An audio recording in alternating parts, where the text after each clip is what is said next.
qui est éthique à mon avis. Mais je voulais commencer mes paroles par ce qui est meilleur. On est au mois de Ramadan. Dieu dit dans le Coran, وَلَا تَحْسَبَنَّ الَّذِينَ يُقَاتِلُونَ فِي سَبِيلِ اللَّهِ أَمْوَاتًا بَلْ أَحْيَاءٌ عِندَ رَبِّهِمْ يُرْزَقُونَ.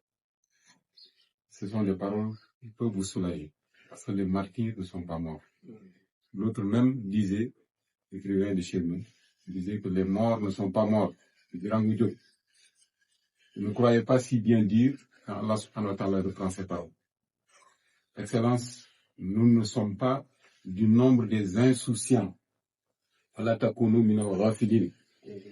Ghafilun, ceux qui sont dans cette société, mais qui ne sont pas au parfum. Peut-être qu'il faut quelque chose pour les réveiller. Ça me rappelle un peu, en 2000, je pense que la dernière fois qu'on s'était vu, c'était lors du comité de droit de défense du peuple palestinien, qui s'est tenu au Méridien Président. Et je rappelais en ce jour, en 2000, quand nous avons fait la première marche pour soutenir le peuple palestinien.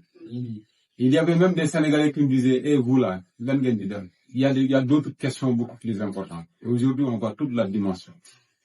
De l'acte qu'on avait posé en 2000, pendant ce temps, l'ambassade de Palestine était au point E. Avec le doyen Feu, Seyd Abbassi, Sid Laminiès, le docteur Ahmed Yanta. Abdoulaye Wade était au pouvoir, avec nos grands frères. Mais pour dire que nous sommes à côté du peuple iranien. Le prophète alayhi salam disait, Salman al-Farisi, Ninna Ahlul Bayt.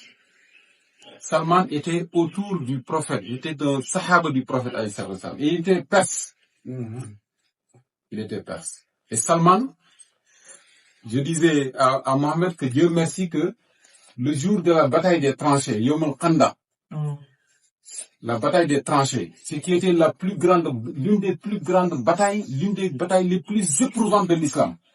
Parce qu'il y avait une grande coalition qui s'était mise ensemble, entre Quraysh, des tribus, de la Mecque, Ghatafan et autres. Ils avaient formé une grande coalition et ils étaient venus encercler Médine. Ce jour-là, le prophète avait demandé aux Sahaba, qu'est-ce qu'on va faire?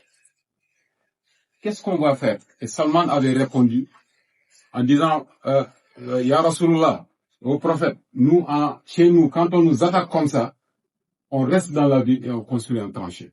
Ils avaient creusé une tranchée qu'un cheval, face au Narugo, un cheval ne pouvait pas sauter. Vous regardez un peu la colossalité, je vais le dire comme ça, de cette œuvre qu'ils ont construit en ceinturant toute la cité État de Médine. Et le prophète était conscient que s'ils étaient anéantis, ce jour-là, l'islam ne subsisterait. Ce sont des efforts que les gens ont faits. Le prophète, il a tout donné pour que l'islam, et cette flamme-là est en train d'être, je le dis et je le redis, est en train d'être maintenue par l'Iran. Et j'ai prié, dans toutes mes prières de ce mois de Ramadan, je prie pour que cette stratégie qui a vaincu, qui a permis à Médine, parce que ce moment a été décrit dans Sourate Al-Ahzab.